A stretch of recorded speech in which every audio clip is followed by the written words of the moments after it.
The Many Saints of Newark is directed by Alan Taylor and stars Alessandro Nivola, Michael Gandolfini, Leslie Odom Jr., and among others. And in this story, it is a prequel movie set before the events of the Sopranos TV series, where in this story, we deal with a gangster, Dicky Moltisanti, played by Alessandro Nivola, who, along with his crew, are dealing with a gang war that's going around, and when a race riot breaks out in the 1967's Newark riots that took place, and it also deals with essentially Dicky's relationship with him building with Tony Soprano that has an impact in his life. Now, here's a little backstory. Now, this is a film that I've been looking forward to for quite a while, ever since I heard the announcement of it. I am a big fan of the Sopranos TV series, and I think that it probably is tied with maybe Breaking Bad as probably my favorite TV series of all time. And I remember watching, I didn't watch it when it first aired, but around the time when the last season aired in 2007, I ended up binge watching all the other seasons of The Sopranos leading up to it, and I found myself quite a fan of it during that time. And the show is considered to me probably my favorite, not only performance in a TV series in a gangster type of show like that from James Gandolfini, may he rest in peace, but just the whole show itself had so much like rewatchability, had so many memorable lines. It had so much going things for it that it didn't really feel like a typical gangster show. It felt like it was doing a whole things of mixing the whole mob life, family life, all these things blended into one, and it really made an impact for TV series. And from what I've heard, it also basically became, it created a landmark for television shows that we would later get for, leading protagonists that have a very, complex life that, they're up to no good and stuff, and they will do things, but you're enthralled with watching them. And in a way that had an impact with Breaking Bad in its way too, especially with the way it played out with what morals that the actual characters go through and stuff that can be either bad or even worse the way that plays out. And so The Sopranos was always one of those shows that to me I can still go back and rewatch this day. And I'm not going to go into much detail about it because there's too many episodes and that's a long running series that I would have to go into so much length with it. But with that being said, after the show ended, there were talks for a little bit afterwards that possibly they were going to do a movie for it a while. But sadly, after James Gandolfini died in 2013, they basically scrapped any plans of trying to continue the series and stuff. And essentially, it wasn't until I think a few years ago when David Chase, who created the show, had the idea of basically, I think it was him that had the idea of doing a movie that was based on the Newark riots that took place in 1967, while also incorporating stuff from the television series to create basically a prequel. And that's what got me interested the most. And it was also trying to tell the tale of Christopher Moltisanti from the TV series, his father, of who he was and everything. Which we got some, hints about him in the TV series itself, but but this was a chance to be able to really explore more of who he was that led up to the events of the series.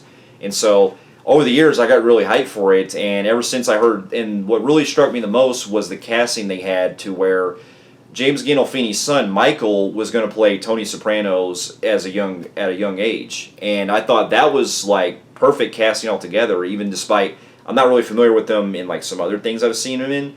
But I mean, I think the novelty of having someone that's that comes close to trying to follow like in your footsteps of someone like that, I think really could work. And seeing movies like Straight Outta Compton, where they had like Ice Cube's son playing him in that role, like in like him in that type of role like that, really I seen this trend going on nowadays that can work like that.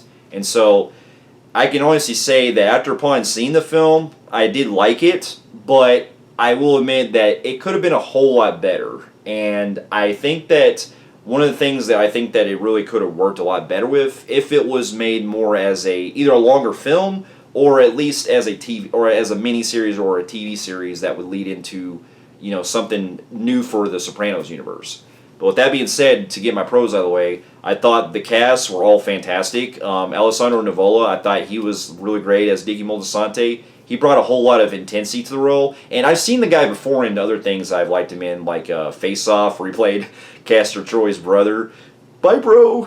And he actually was one of the things I liked in performance-wise. He was one of the things I liked in Jurassic Park 3. So I like the guy as an actor, and I thought this is probably his best performance I've seen him in. Like he was just so fascinating to watch this character grow, and the stuff that they actually deal with Dicky Moltisanti that goes through the film, I thought was not only pretty great. Seeing this guy that can be. He's unpredictable. Well, he's predictable in certain aspects that you see coming, but just like his mannerisms, just like his performance is just so, intense and just, is just very captivating to watch. And the way that his relationship grows with Tony Soprano, I thought was very, it was emotional. It had some great, fun lines that great lines that they throw at each other here and there. And stuff, and I really enjoy the chemistry between him and Michael Gandolfini. And that's one of my other big standouts was Michael Gandolfini. I already thought that he was good casting altogether, and I thought he really shined in Tony Soprano. Now, I knew going into this, because a lot of people are thrown out by the marketing for the film, is that they're expecting a full-on Tony Soprano film, origin story. And that's not really the case. And I knew going into that because I knew that it wasn't going to be just about Tony Soprano. I figured he would just be more of a supporting character with the main guy being Dicky Moltisanti. So I already knew that he was going to be that he wasn't going to be the main focus. But for when he is on screen, I thought he is great. He actually has some really great moments that really shows that he comes close to his dad and in his mannerisms and some scenes, not going to name any, but there are some scenes that he does get intense with that I thought he really brought his A game to, and I really want to see him play this character more in a future film, or a series. I would really love to see him come back and play Tony Soprano again. I thought he was great. I thought one of the other biggest standouts for me the most was Vera Farmiga. Now, I thought the way that she captured Nancy who played Tony Soprano's mother from the TV series, Livia, I thought she was like spot on. Like she got not only the voice, the way they kind of made her face look. I think they may have used prosthetics for her, but like she looked very spot on with capturing Nancy's tone, mannerisms, like her intensity and her sarcastic kind of like scowling and stuff like that. I thought she was fantastic. The other cast was great too, and some of the ones that really were like. I couldn't believe how close they were some of the guys that got to play young versions of Silvio and Paulie. I thought they were great, but that kind of goes into one of my cons I'll get into a little bit, was the fact that they're not really used a whole lot. And that's one of the big things I'll get to here in a little bit. Speaking of other performances, I will say it was also great seeing Ray Liotta back in a gangster film again. I ain't seen him, anything like this in quite a long time. And, I know he didn't really... It would have been cool to see him in The Irishman, but it's great to see him get a chance to play in this kind of like a role that was good for him as a gangster again from Goodfellas, in a role like this, because there are some really good hints that he's basically playing Henry Hill in this, but there's also some other things that, not going to spoil anything, that he does get some really good nuance to his performance that I thought was pretty captivating. And all those moments right there, it was a great...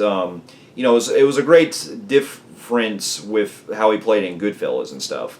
So I really enjoyed his performance in this a lot, and the rest of the cast were all fantastic too. Like I just think that there really could have been a whole lot more that was spent more time with, but still they all did a fantastic job. And one of my other biggest things I'll say too is that the movie does get pretty fucking brutal in a couple of scenes. Now it could have been a whole lot more if we would have really seen more of the what we expect to come see with gangster films like this, but they actually do have a couple scenes that, man, like, at least, especially one of them that just really was like, holy shit, my jaw like fucking dropped when I saw this scene in the theater.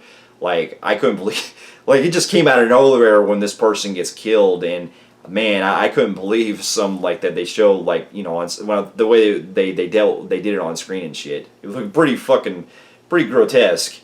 Now, to my other pros, by the way, I like the way it's shot. It does have this very gritty, look on the cinematography level that looked at times kind of looked like I was watching like that very clear cut look that we saw in like movies like The Irishman a couple years ago that I thought really worked. Not saying it says I'm not saying that on a directional standpoint. I'm saying on a cinematography level. I thought it is very shot. It is very good looking in that regard.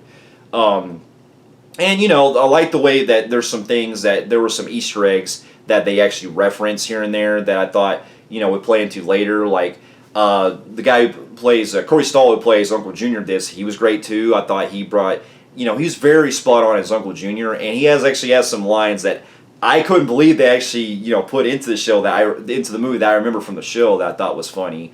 And just little callbacks that we would later, or little foreshadowing events that we would later get in the series, I thought were cool too. And there is also one of my other things I will say, that the way the story plays out with how we're building up to like some of the stuff that deals into Dicky Moltisante's crew and everything, and a lot of the stuff that the stuff that we actually dive into Tony's origin for a little bit of time. I thought Rosebury spot on with where we're seeing the character growing. And he's not quite there yet as far as like the guy that we would see in season 1 of Sopranos, but as a test, I thought it really worked with that, the way the story played out with his character. Now I will say that, to get into a little bit of some of my cons, that as much as I enjoyed the performances and as much as the movie does play into things that would be later see in the Sopranos series, unfortunately that is probably a point where you can only do so much in a little bit of time. And while there is some good, stuff that they add with, trying to give us tie-ins to the series and stuff, that is my other biggest thing, is that they don't really spend a whole lot of time with things. Like for example, we get into, Tony Soprano's dad, who's in this, who's Johnny Boy. I really thought that if you really made a series or a mini-series, you could have developed more with Johnny Boy and his relationship with Tony, and maybe in relationship with Junior. There's a lot of things that they really could have added so much layers with. And when I'm seeing some of my favorite characters from the show that are in this, and they're very small, very not used a whole lot, like Silvio and Paulie and Big Pussy's also in this, it really feels like there's so much story they could have really expanded upon, because the problem is that the fact that the way that the story plays into, they have other characters that come in that take up a lot of screen time that you really honestly didn't really have much of a payoff with. Like, one of my biggest things I will say is that while he did a great job, I thought Leslie Odom Jr. was great in this character. That's that basically, not gonna spoil anything, but essentially he's a character that is in rivalry with Dicky Moltisanti and his crew, but you kind of see where he's coming from in some regard with it. I just wish that they didn't really take it's just that he takes up a lot of screen time that takes away from some of the other stuff that they really could have expanded a whole lot more with. Because unless it's fully explained in a later sequel or anything, I don't even know if this character was even mentioned in the TV series. I mean, it's been a while since I really watched every episode, but I mean, it really felt like this character didn't have much of a resolution. So and there was things that they do with this character that don't really go anywhere, and so that's one of the things I will say that they really lacked with, was that it was too much to try to fill in within 2 hours. And so if you would have really made this as a television series or any other type of media that could have maybe went longer, you could have really fleshed a whole lot of things out. Especially some of the other things they bring in with, not going to spoil anything, but basically also one of the things that they also touch base on that's still technically not resolved yet, is what happens toward the end of when a certain person basically meets their demise. I won't say who, I won't say anything, but it still raises questions of what exactly, like who this person was that did this event. And so that was the other thing that I think they might, probably answer in the future with. But again, this is all where I think that they tried to put too much into it, and it took a whole lot of focus on what the movie was really trying to go with. Now, is that to say it's a disappointment? in some ways, I don't really consider it a disappointment. I just think that they just really could have been a whole lot more, is all I'm saying. I still enjoyed the movie because I still was invested, especially the way the story played out. I just wish, as a Sopranos fan, we could have really, explored a whole lot more, just more over 2 hours. That's all.